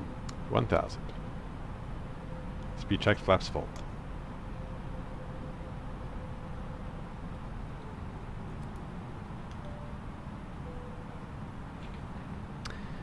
Landing checklist. Cabin crews advise. Auto throttles on speed. Auto brake is set to low. ECAM memo. Landing no blue. Landing checklist is complete.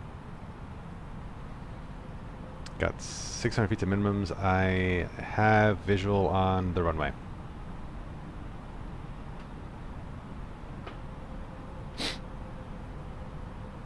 That's pretty cool, isn't it?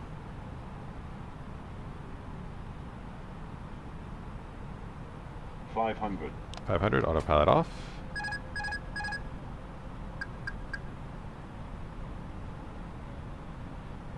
Makes 400. small adjustments. This is a very stable approach.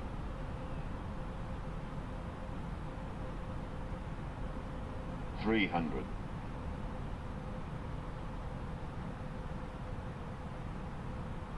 100 above. Continue.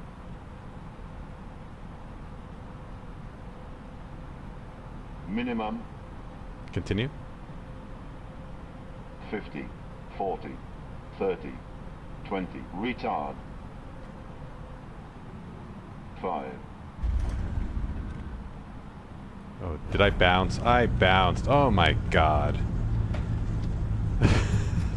Reverse green. Jesus.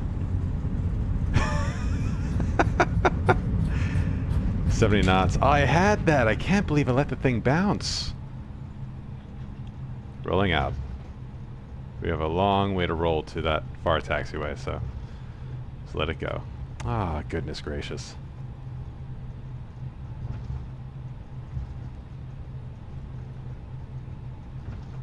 My variance is swinging all over the place. The last landing was perfect. The one before that, bounce. This one, bounce. The next one should be perfect. But there's Macau. So there's the scenery that I downloaded. It's kind of in a haze, but it's there. That's pretty cool. We should get a better view of it when we get closer to the terminal. But thanks, Ivan. Didn't quite butter it, but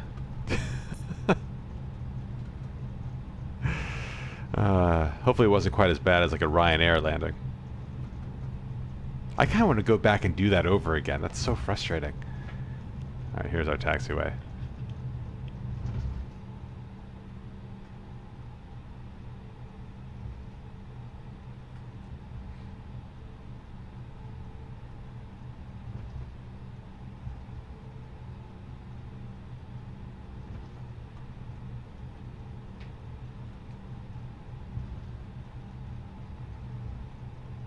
Macau traffic, China Southern 9084 is clear of runway 34. Macau traffic.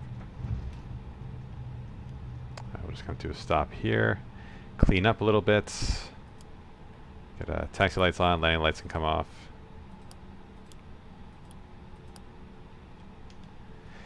Flight director, landing system constraints. And then, of course, ground spoilers disarmed. Get the flaps back up. TCAS can go to standby. ATC to auto. Weather system, predictive wind shear system can come off. And I think that is all good. And I think, let's go ahead and do a single engine taxi arrival. So we'll want to start the APU. 1, 2, 3. Of course, do the after landing checklist. The flaps are retracted, spoilers is armed, APU is on, radar is off, predictive wind shear system is off. Doing one engine taxi, and we'll turn off pack 2.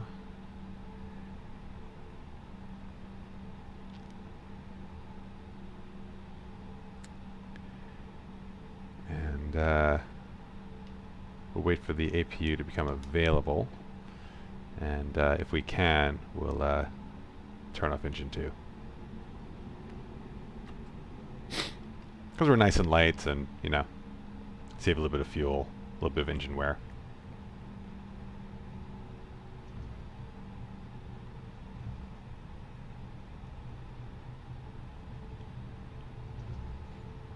APU is available. Once I get on the straightaway, then we'll be free to turn that engine off.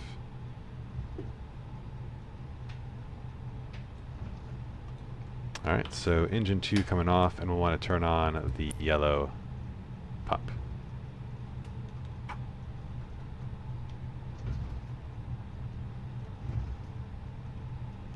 And we'll check the hydraulics page. You'll see the electric pump is active for the yellow system, even though the engine is shutting down. You can see it's pulling down there.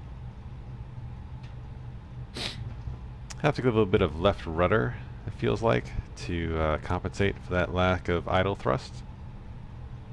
This is a beautiful airport scenery. Look at this. This is payware, and it's pretty expensive. I think it was north of 20 bucks, but already I'm really enjoying the detail.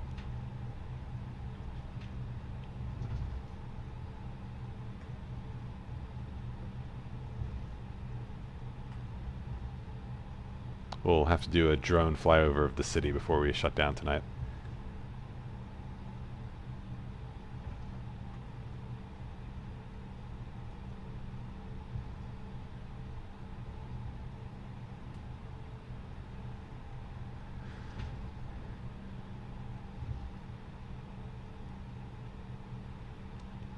Looks like they did a really nice job with downtown Macau.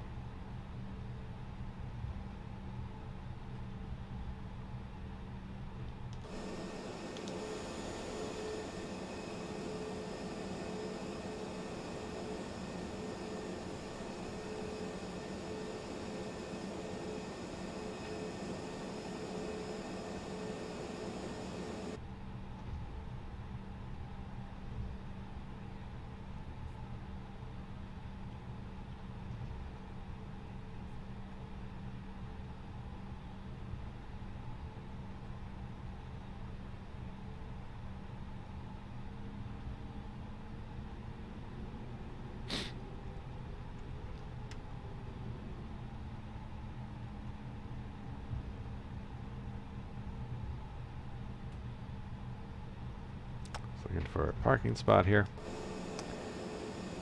Doesn't seem to be an obvious one that the sim wants us to take.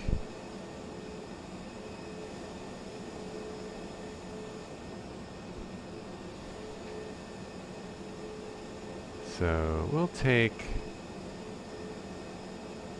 maybe that third one on the right.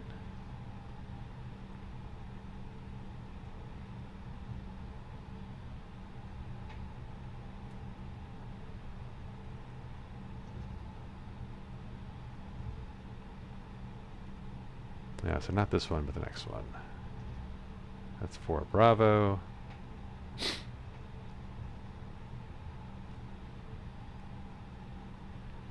Get our taxi lights off. Oop, wrong way.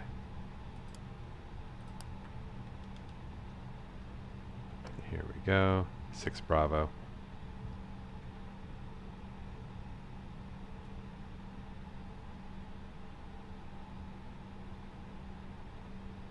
Oop, turned too early, and I lost all thrust.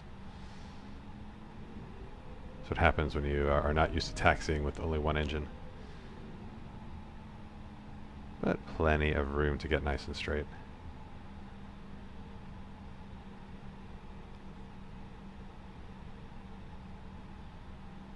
There we go, that looks perfect.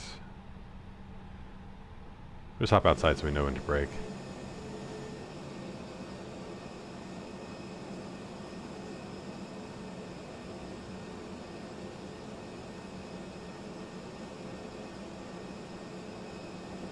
Oh. That's fine. Broke a little too hard. Parking brake is on. APU is available. We'll get that APU bleed on, and we could shut down engine 1. Seatbelt signs are coming off. And we can get the electric pump off as well. Alright, so we are here in Macau, friends. Let's get the jet bridge attached. Let's call for external power and call for baggage. There comes the custom jetway. Looks like it freaked out on us, but let's see if it corrects itself. Nope, it's still... The jetways have just not been functional since Sim Update 8, I feel. That is just so sad. Anyway. Should I have it try it again? Oh, there we go. And then call it back.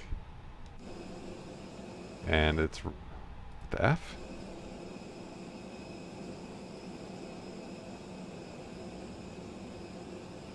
Yeah, I don't know, friends. That is just strange. What if I use the toolbar pushback to call it?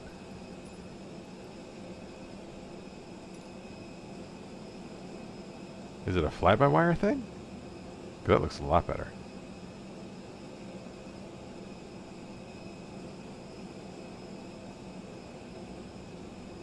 Oh, yeah. Alright, power. Baggage. Sweet. Alright, so let us do parking checklist. So electric pump is off, APU bleed is on, engines are off, seatbelt sign is off, exterior lights, get the strobes off, beacons off because the engines are off. I'll keep nav and logo lights on.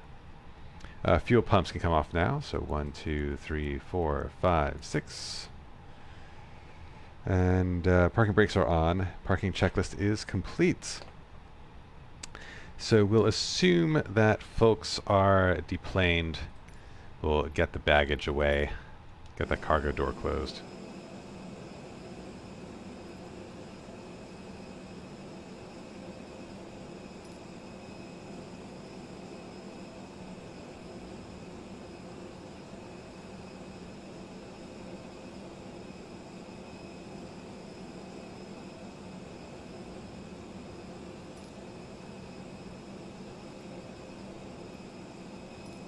There we go. That's coming away. And we could focus on shutting things down. So brake temperature is checked. IRSs, we could start shutting those off.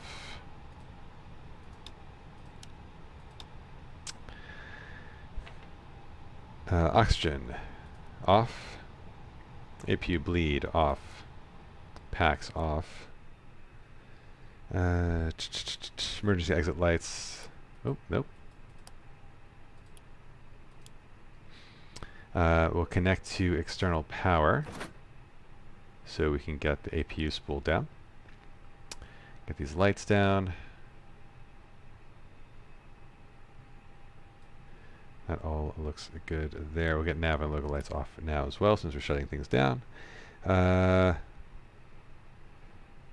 and battery off. Okay, so then we'll finish shutting down our screens here. You can see the IRSs are turned off because all the maps just went to red.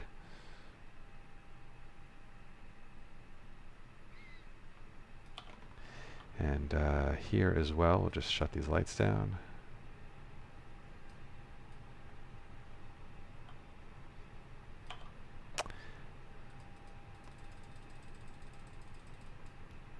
Alright, forgot to turn off the runtime, but that's fine. Skid system can come off.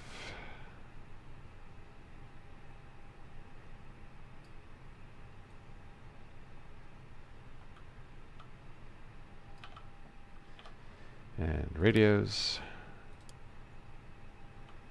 And ATC. And unlock the door.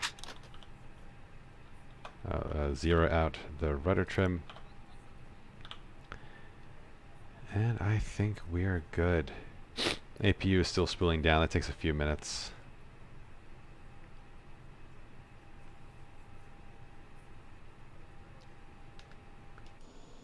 See, we can see that coming off outside. You can still see the exhaust from the APU. The APU is in the back here.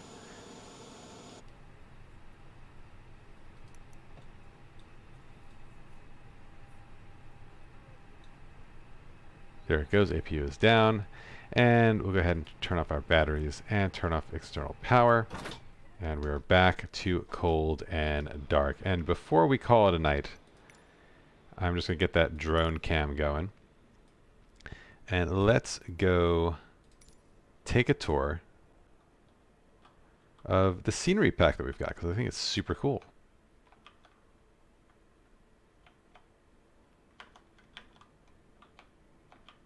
Oh, that's fritzing. That's weird. The normal keys I use to turn this are not working.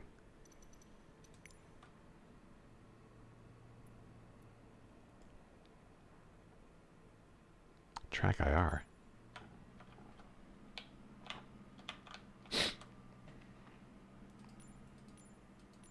That's really annoying.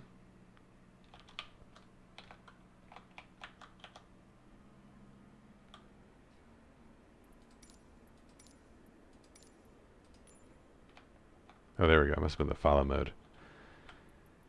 Drone speed. Let's speed that up. Alright, now we can really get around here. So let's head to the main city of Macau here. It's pretty nice renderings of the hotels. It's like a stadium. This is really nicely done, the MGM.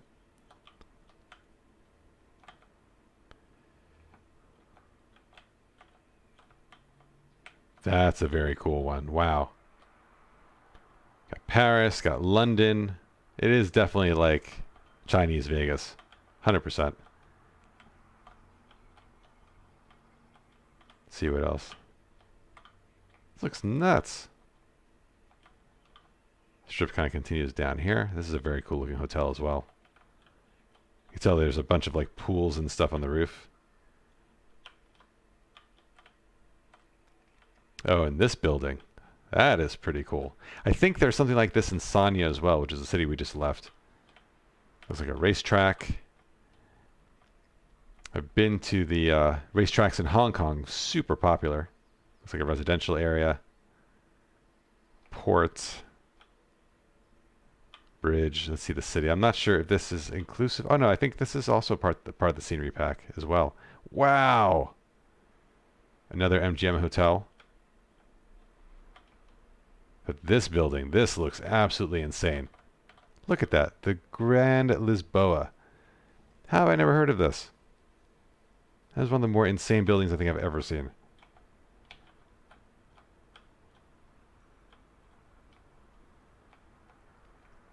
Yeah, so this scenery pack is super cool. This must be a ton of fun to fly VFR in like a Cessna 172. Or something even nice and slower with good visibility. Like this is a great scenery pack if you want to just fly through a very unique city. Not in an airliner, in VFR. Alright, we'll just check out what this is over here, and then we'll probably call it a night. What is this? Like a convention center or something? Or a sports arena. And then we have another bridge here. Very cool. Super cool. Alright, let's get back to the airport. And there we are. So yeah, I think that just about does it for tonight. Thanks for joining me on this nice quick hop to Macau. We are heading to... Where are we heading to next? We are off to Taipei next. A bit of a longer flight, but should also be relatively quick. And hopefully the weather will be better in Macau for our departure, so we can get really cool shots of the city as we leave. But this was fun. Sorry for the landing. We'll do better next time. But hope you join us, and have a good rest of your night and safe travels wherever you're heading to next. This is a Mike November Whiskey signing off.